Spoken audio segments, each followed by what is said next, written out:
As I'm asked questions each and every day in the gym, I commented today to a friend. I said, 40 years later, here we are, and nothing's changed. People are just as ignorant about nutrition and training as we were 40 years ago. And part of the problem is the internet. It used to be the magazines, now it's both, but it's largely the internet.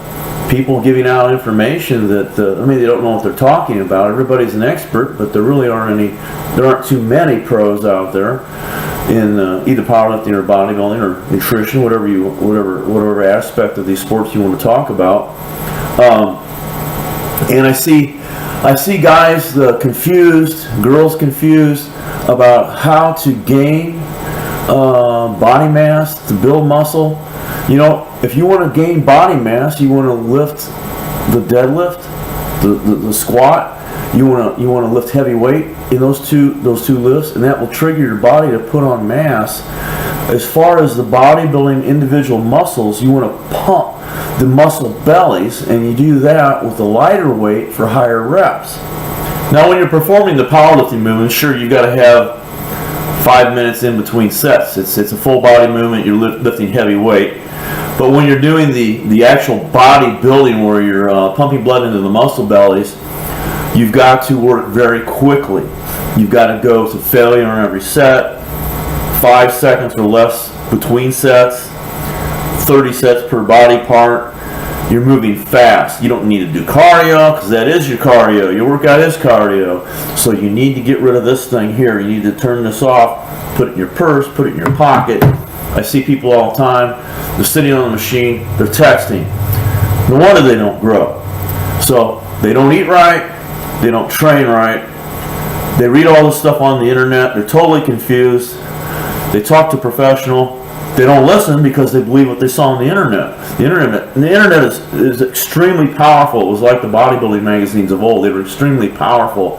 Marketing is extremely powerful. The media is extremely powerful. The media runs our lives in this country, and it's corrupt. I mean, we all know that, right? Anyway, but bodybuilding is isolating the muscles. Powerlifting is leverage. So if you want to grow, you've got to train like a professional. There's no other way. I don't care what level you're on. If you want to grow, you got to train like the professionals, like Arnold Schwarzenegger trained. That's all there is to it. And you've got to eat like a bodybuilder eats, like Rich Piana eats. Look up some of Rich Piana's videos on YouTube. You've got to eat a tremendous amount of food to grow. Your body does not want to change, okay? You have to force it to change. So you're going to have to find out what your number of calories are that will where you actually see growth. I can't tell you that. It's going to be up there. It's going to be 4,000 plus, depending on your size. It may be 8,000 if you're a really big guy. If you're 275, it may be 8,000 a day. But you have to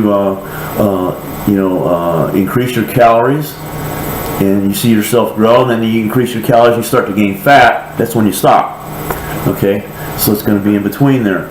So it's really not that hard. You just have to be willing to do it, and that's the problem. People don't want to pay the price, put in the time and the effort.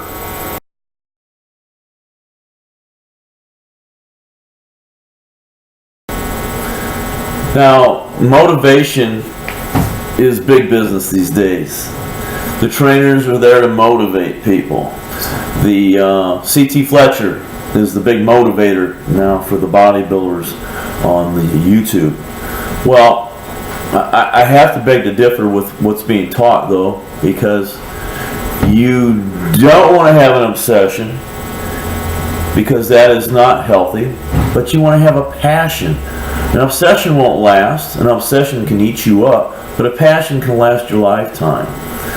Now, as far as the motivation, having the heart to become great or to become successful, which, to become a success at bodybuilding or powerlifting is to become great. So nobody can do that for you. If you don't have that inside you to do that, you're not going to make it. So all this nonsense about everybody's a champion, you know, and then it's kind of like the Amway. I'll call it a gag. The Amway gag, you know. Everybody's a champion, you know. Well, it's all nonsense. There are very few champions. How many Muhammad Ali's are there? How many George Foremans are there? You know, and I can go into other sports. You know, how many Arnold Palmers are there? It's a rarity, and so I mean, if everybody was a champion, nobody'd be a champion. So it's one of those qualities that you have to have. I mean, you can develop it. You know, I don't know.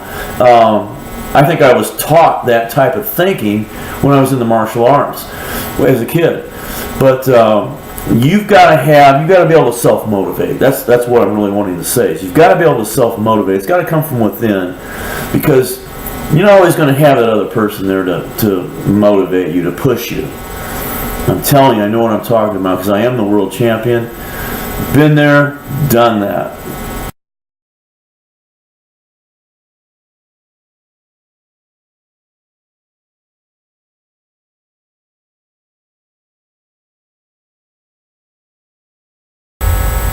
Well, as I said in an earlier video, I'm on a program to gain some muscle, gain some weight for a competition, and I'll be 58 years old on the 13th of this month.